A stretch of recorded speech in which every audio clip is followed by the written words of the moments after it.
allegedly opened on March 2022 under the name George M. Garcia is non-existent with Land Bank of the Philippines Intramuros Branch. Kinumpirma ng Land Bank of the Philippines na peke o hindi umiiral ang isang local bank account na pinadalhan umano ng pera mula sa South Korea na sinasabing para kay Commission on Elections o COMELEC Chairperson George Erwin Garcia. Kasama ang sinasabing account sa dokumentong natanggap umano ni dating Caloocan City Congressman Edgar Irice galing sa bansang Bahamas.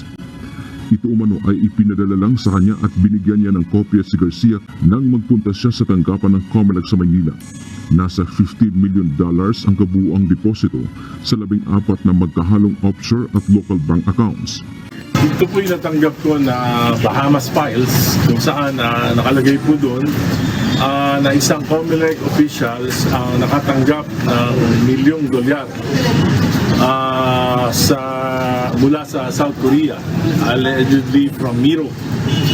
At ito, meron pong 14 foreign accounts, ang isang COMELEC official. Ayon kay Chairman Garcia, malinaw na imbento ang mga nasabing account o dokumento. Sa ngayon, sinulatan na rin ni Garcia ang ibang bangko na pinadalhan din umano ng pera.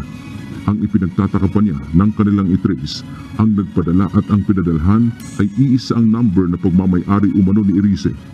Ibig sabihin, available na po sa Pilipinas ng June 30, yung mismong white paper na yan. Pero allegedly, galing sa Bahamas, pinadala ng July 1. So ibig sabihin, available na sa Pilipinas and yet may nagpadala noong July 1. Sa tracking number ng dokumentong hawak ni Irice, lumalabas na galing ito ng Pilipinas at ipinadala sa bansang Bahamas na siya namang ibinalik ulit dito sa bansa. Kaugnay nito, naniniwala si Garcia na dapat na rin gumawa siya ng aksyon legal kaugnay ng lantarang paninira sa kanyang reputasyon at kredibilidad. Maghahain anya siya ng kaso laban kay Irice na falsification of documents pagkatapos na matanggap ang resulta ng investigasyon ng Anti-Money Laundering Council o AMLAC at ng National Bureau of Investigation o NBI sa issue. Napansin din ni Garcia na lahat ng dokumento na ibinigay sa kanya ni Irice ay halatang iisa ang font na ginamit na malinaw anyang iisa lang ang gumawa. Ang nakalagay sa batas, yung may hawak ng isang falsifikado na dokumento ay presumed sa batas na siyang author ng falsifikadong dokumento. Ayon naman kay Irice, magsampa lang ng kaso si Garcia at bukas ay maghahain din siya ng petisyon sa Korte Suprema para i-cite in contempt si Garcia dahil sa pahayag nito kapag mabaliwala ang kontrata ng Miro at COMELEC ay babalik sa mano-mano ang halalan. Ayon naman kay Garcia, hindi sila kailanman nagsalita sa merito ng kaso ngayon dahil nasa Korte Suprema na. Sa halip si Irice anya ang panay na pa-presscon. Ang medyo kabahan siya, yung kaso ipapile ng COMELEC o ipapile ko kapag napatunayan kong fake lahat ng mga accounts na ito. Sinabi ni dating Caloocan City Congressman Edgar Egay Irice na pinagbantaan umano ni Commission on Elections o COMELEC Chairman George Erwin Garcia ang ating Korte Suprema. Kasunod niya ito ng pahayag ni Garcia na maaaring bumalik sa mano-mano ang halalan sa 2025 kapag nagdesisyon ang Korte laban sa Miro na siyang gumagawa ngayon ng makinang gagamitin sa eleksyon. Ayon kay Irice, ito ang layon anya ni Garcia para naibaling ang pananaw ng publiko sa tangkang impluensyahan ang Korte pabor sa COMELEC. Ito ay paglabag umano sa sub judice rule kaya gusto nitong i-contempt si Garcia ng Korte Suprema. Sa nauna namang pahayag po ni Chairman Garcia, sinabi nitong hindi siya kailanman nagsalita sa merito ng kaso. Iginagalang niya ang Korte dahil nasa kanila na ang desisyon. Sa halip, si Irice anya ang nagpatawag ng mga papreskon. Handa rin siyang sagutin ang musyon ni Irice sa Korte Suprema. Paano ako magte-threaten? Kataas-taas ang hukuman yon. Parte ako ng integrated ba? Parte ako ng profession. Bilang abogado, lubos ang paggalang niya sa Korte Suprema. Ito ang tugon ni Commission on Elections o COMELEC Chairman George Erwin Garcia sa aligasyon ni dating Caloocan City Representative Edgar Irice. Paliwanag naman ni Garcia, sumagot lang siya sa tanong kung ano ang mangyayari kapag walang makina na magagamit sa halalan. Binigyang diin ni Garcia, mas maraming sinabi si Irice sa media at panay ang presscon pero hindi sila naghain ng reklamo. Nakahandaan niya siyang sagutin ang musyon ni Irice kapag ipag-uutos ng kataas-taasang hukuman.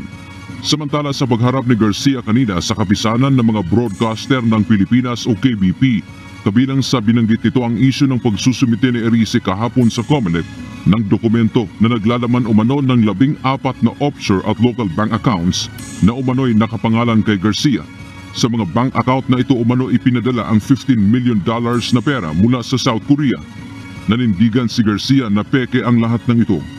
Sa katunayan, batay sa certification na inisyu ng Land Bank of the Philippines at Metrobank, sinabi ng mga ito na hindi umiiral o fake ang account na nandoon sa ibinigay ni Erice. Inaasahan na ang mga natira pang bangko dito sa bansa ay maglalabas din ng kaparehong certification. Patunay anya ito ng umiiral na demolition job sa COMELEC at isang grupo ang nasa likod nito bagamat hindi pa niya pinangalanan dahil sa investigasyon ng National Bureau of Investigation o NBI. Paliwanag ni Garcia, napilitan siyang sumagot sa mga paratang sa kanya at sa COMELEC dahil may napaniwala na nakasisira sa buong institusyon. Nakukumpel ako sapagkat kinakailangan ng paliwanag ng sambayanan at kinakailangan isave ko ang integridad ng institusyon. Napakahirap po ng ganun. Kaya nga po ang challenge ko, ako nanumpa, sana i-challenge po natin yung mga nag-aakusa, panumpaan nyo rin. Masakit po sa amin kasi this has been our family. Pamilya kami na inaatake. Pag pamilya mo inaatake na walang kalaban-laban, unfair yun. Emotional ang mga miyembro ng Commission on Elections o COMELEC and Bank at mga empleyado ng komisyon nang magkaharap sila kanina sa isang bihirang pagkakataon sa kanilang main office sa Manila. Ayon kay Commissioner Amy Ferolino, masakit para sa kanila na inaatake sila ngayon, lalo na si Chairman George Erwin Garcia. Binigyang diin nito, apektado ang buong institusyon at ang kanilang pag-asa ay malalagpasan nila ang lahat ng isyu na ibinabato sa kanila. Nagpahayag ang buong COMELEC tulad ng mga regional director, staff, department head ng buong suporta kay Garcia kaugnay sa mga ibinabatong aligasyon sa kanya. Kami po sa Commission on Elections ay nagkakaisa at lalabanan kung anong man ang mga paninira na gagawin sa amin. And we will continue to fight. Binigyang din naman ni Commissioner Socorro Inting sa halip na daanin sila sa chismis at siraan sa publiko, maiging dalhin ng mga nag-aakusa ang kanilang aligasyon sa hukuman. Huwag kayo pumaris sa mga marites. Do not crucify us in the court of public opinion. Crucify us in the courts of law because we will be ready to face you with our evidence.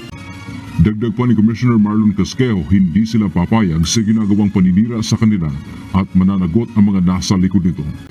We'll see to it that those persons who are doing this malicious attack against our institution ay mananagot po hanggang sa huli-huli.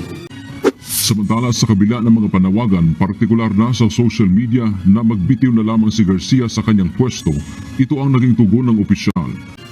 Naku po, impossible po yan. Impossible po na may mag-leave at saka mag-courtesy resignation o mag-resign sa isang miyembro ng komisyon. Ano sila, hilo? Parang sinasabi namin totoo akusasyon nila. Totoo po yan. Kaya ang sa akin po, total bumababa sila sa level na ganyan. Yung sasabi mag-resign, mag-leave, net-net nila. Tinitiyak din ito na maghahain siya ng reklamo kapag natapos ang investigasyon hinggil sa mga akusasyon sa kanya. Handa rin ang COMELEC officials na harapin ang planong ihahaing impeachment complaint ni dating Congressman Edgar Erice. Pero pakiusap ng COMELEC sana lahat ng akusasyon ay panumpaan, verified para maaari namang habulin ang mga nag-aakusa. Kung ma-verify naman ho nila, I'm sure they would know how to proceed, no? And that might result in impeachment or not. But even without that, they're free to file an impeachment against impeachable officers at any time. Pagkatapos ng pagharap ng mga opisyal ng COMELEC kanina sa kanilang mga tauhan at media, sinabi ng COMELEC na hindi na nila papatulan pa ang mga aligasyon na ipinupukol sa kanila. Marami na anyang nakain ng panahon ang isyong ito at pagtutuunan naman nila ng pansin ang mga paghahanda sa 2025 elections. Filing na ho sa October eh. Yun po, sincere kami doon sa bagay na yun na ayaw na namin, we cannot afford delay. Itinanggi ni dating Caloocan City Representative Edgar Egay Erice na si Commission on Elections o COMELEC Chairman George Erwin Garcia ang tinukoy niyang COMELEC official na tumanggap ng perang aabot sa $15 million mula sa South Korea. Sa panayam kay Erice, sinabi nito na wala siyang partikular na binanggit na pangalan kung sino ang nasabing opisyal. Kasama din niya sa sulat ang dokumentong naglalaman ng sensitibong impormasyon na sa paniniwala niya ay dapat tingnan at magkomentaryo si Garcia. Wala. Ang sabi ko, he's the chairman. He's the chairman of COMELEC. His obligation is to investigate this because this is a very serious matter. Pero sa sulat nito kay Chairman Garcia, partikular na binanggit nito ang linyang your banking history and details na tumutukoy kay Garcia. Ayon naman kay Garcia, maganda sanang mag-issue ng waiver ang sinumang nag-aakusa para pagasampa naman nila ng kaso. Sa ngayon, 4 sa 6 na local bank accounts na isinumite ni Erice ang napatunayang peke o hindi umiiral na account. Ayon pa kay Commissioner Socorro Inting, bilang isang dating huwes, ang dokumento ni Erice ay hindi tatanggapin sa korte na ebidensya dahil sa isang nakitang peke ay lalabas na peke na ang lahat. False in one thing, false in everything. Kitang-kita na eh. Sinamahan ng mga false accounts. So, ibig sabihin yan, malamang false accounts din yung nakalista doon. So, this puts a cloud of doubt on the integrity of the accusers of the chairman.